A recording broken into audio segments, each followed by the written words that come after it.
Ici Louis Lemieux, votre fier député de Saint-Jean. La chaîne YouTube que vous regardez en ce moment, Studio Saint-Jean, c'est la chaîne de votre député au service de la communauté. Tout au long de l'été, Alice et Marianne vont vous présenter ce que je vous présentais depuis plus d'un an déjà, des rencontres, des conversations avec des gens de la communauté qui ont besoin de vous ou qui veulent se faire connaître de vous et par vous pour mieux travailler ensemble. Dans le fond, Studio Saint-Jean, c'est d'essayer de communiquer plus et de communiquer mieux, comme ceci. Bonjour, bon matin en fait. On se retrouve aujourd'hui pour une nouvelle discussion de Studio Saint-Jean. Ici Marianne Paquin, je serai votre intervieweuse pour l'entrevue d'aujourd'hui. Alors aujourd'hui, on se retrouve devant la magnifique église Saint-Athanas pour discuter COVID et Église. Pas toujours facile d'être un pratiquant pendant une pandémie mondiale. Donc, pour démystifier un peu tout ça, puis pour qu'on puisse savoir ce qui s'est réellement passé dans ce domaine-là, j'ai aujourd'hui avec moi Réal Dessel. Alors, bonjour Réal, comment ça va ce matin? Ça va très bien, il fait beau et chaud. Oui, en effet, c'est le fun, on a un petit vent en plus, le vent de la rivière que vous ne voyez pas malheureusement, mais on est super bien, c'est le fun ce matin. Est-ce que je peux te tutoyer? Oui, ça va, d'autant plus qu'on se connaît un peu. Oui, excellent. OK, génial. Bien, premièrement, c'est quoi ta profession, puis depuis quand tu la pratiques? OK, donc je suis prêtre et je suis prêtre depuis 31 ans, en fait. Là, j'ai été ordonné en 89. Je suis ici à Saint-Jean, mais ça va faire 15 ans là, au début d'août. Donc, ici à Saint-Athanas, tout le secteur Iberville. Et depuis janvier, j'ai aussi Mont-Saint-Grégoire, Saint-Alexandre, Sainte-Anne, Henryville, Saint-Sébastien, qui inclut Venise, Noyant, Clarenceville, avec deux prêtres collaborateurs aussi qui viennent surtout pour la fin de semaine, là, pour les célébrations. OK. Fait que ça t'en fait pas mal ses épaules. On s'amuse. Mais là, depuis quelque temps, j'imagine que tu dois en avoir un peu moins sur les épaules ou du moins, tu dois être moins occupé avec tout ce qui se passe en ce moment. Oui, en fait, dans le diocèse de Saint-Hyacinthe, ici on est dans le diocèse de Saint-Hyacinthe, depuis le 27 mars, tous les employés des paroisses partout dans le diocèse, y compris les prêtres, ont été mis officiellement à pied. Donc, toutes les célébrations arrêtées, les activités, les projets, les réunions, les comités, tout a été arrêté presque du jour au lendemain. Et c'est ça, depuis ce temps-là, là, qu'on était comme mis à pied. OK. J'ai même profité de la PCU.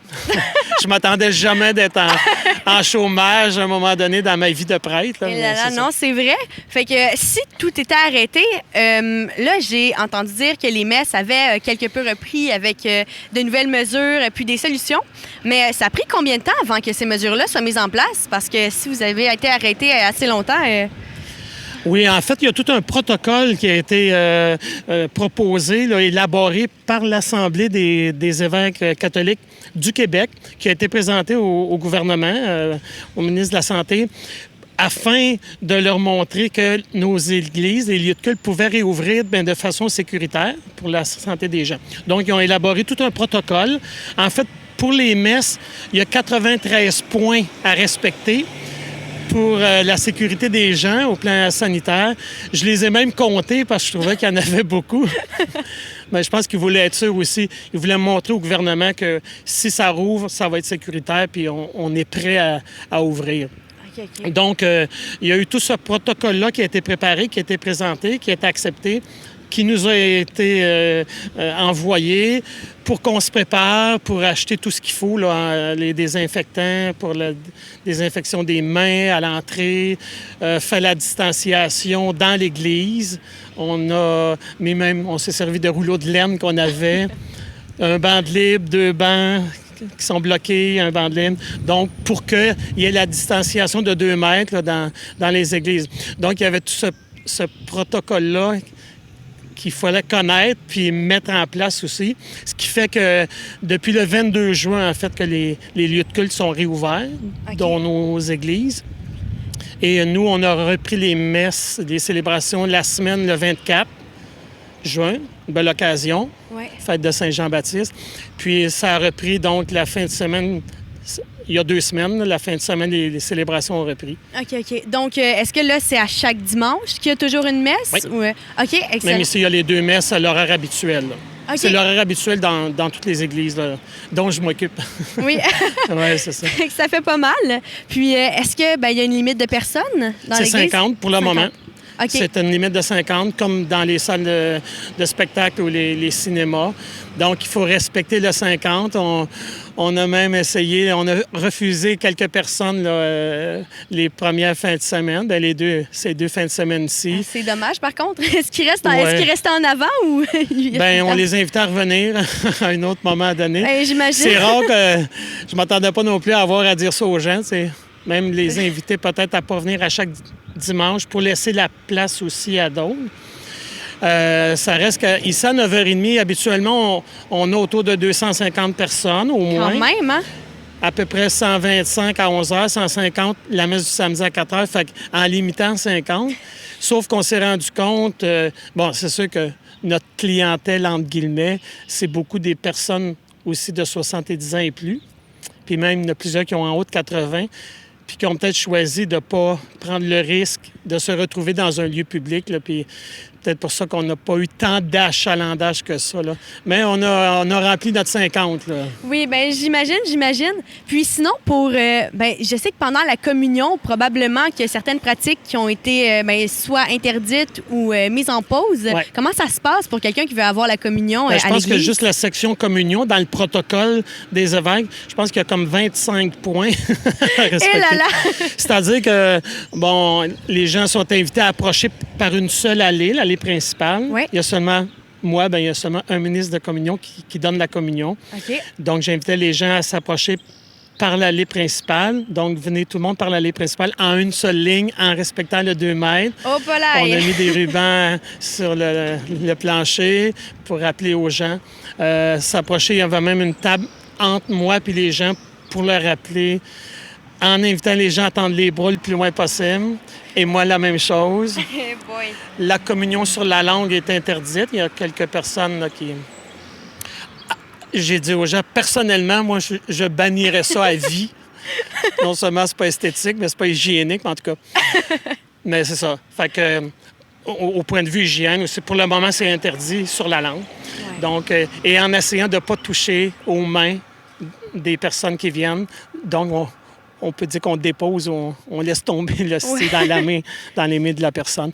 Donc, c'est ça, il retourne par les petits allées. Alors, il y a vraiment tout un protocole aussi pour la communion là, à respecter pour que ça soit sécuritaire, en fait. Oui, j'imagine. C'est ça l'objectif. Là. OK. Puis sinon, si on parle un peu d'autre chose, pour les rites funéraires ou pour ce qui est des mariages, j'imagine qu'il y en a plusieurs qui ont été mis en pause ou des mariages qui ont dû être reportés. Est-ce qu'il y a une liste d'attente pour ceux qui veulent, par exemple, un couple qui aimerait se marier, est-ce qu'il faut qu'il aille en dessous d'une liste d'attente? C'est combien de temps? Qu'est-ce qui se passe avec ça?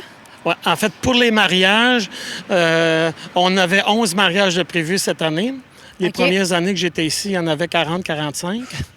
Ça fait pas mal. Ça a diminué beaucoup. Je pense que les gens choisissent plus le mariage civil aussi, puis c'est correct selon leurs convictions. Je trouve que c'est important aussi d'être cohérent avec nos choix de vie et nos croyances. Mais c'est ça. Il y a 2 couples. Un couple, c'est sûr. L'autre, ils n'ont pas encore décidé. Tous les autres ont reporté à l'année prochaine. Eux-mêmes appelaient pour nous dire qu'ils reportaient. OK. Il y a aussi le phénomène que les salles de réception pour la noce, il y a plusieurs qui avaient même appelé leurs clients, les couples, pour leur dire « on ne sera pas ouvert, on ne prend pas la chance ». D'autant plus qu'avec la distanciation, faire une noce, tu es obligé de garder 2 mètres entre chaque personne. Fait que la plupart des couples ont reporté à l'année prochaine en choisissant la date qui leur convenait. Okay. Ça, c'est pour les mariages. Il y a un couple qui ont reporté la noce à l'année prochaine, mais qui vont quand même faire le mariage religieux cette année, avec peu de monde. Parce que là, pour le moment, en tout cas, c'est encore limité à 50. Ouais. Pour les funérailles, ça a repris, mais avec une limite de 50 dans l'Église. On essaie de respecter ça, mais beaucoup attendaient que ça soit repris dans les églises. Il y en a pour qui ça a du sens de venir à l'église, donc qui souhaitaient que les funérailles soient à l'église. Donc là, on a beaucoup.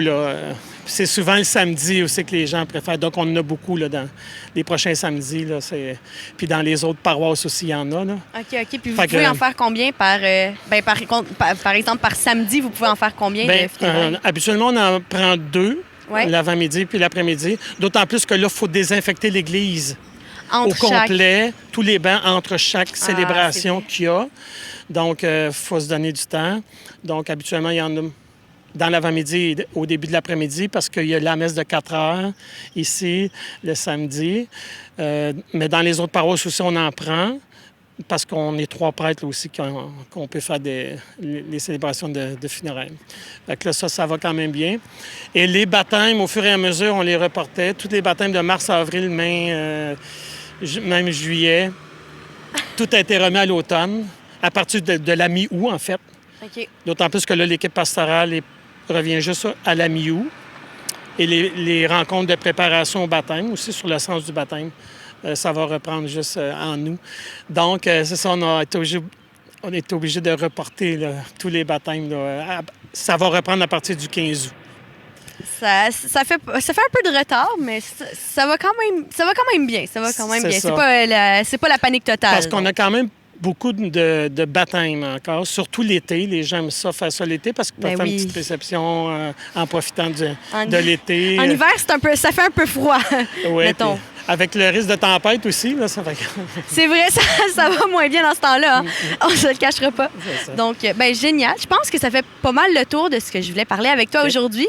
Donc, merci beaucoup pour cette belle entrevue. Ça fait plaisir. C'est vraiment génial. Donc, si vous êtes intéressé, vous aussi, à contribuer ou avoir une discussion avec nous, avec Studio Saint-Jean, vous pouvez nous contacter à l'adresse qui apparaît au bas de l'écran. Alors, voilà. Puis, je vous souhaite de passer une belle journée et on se revoit une prochaine fois.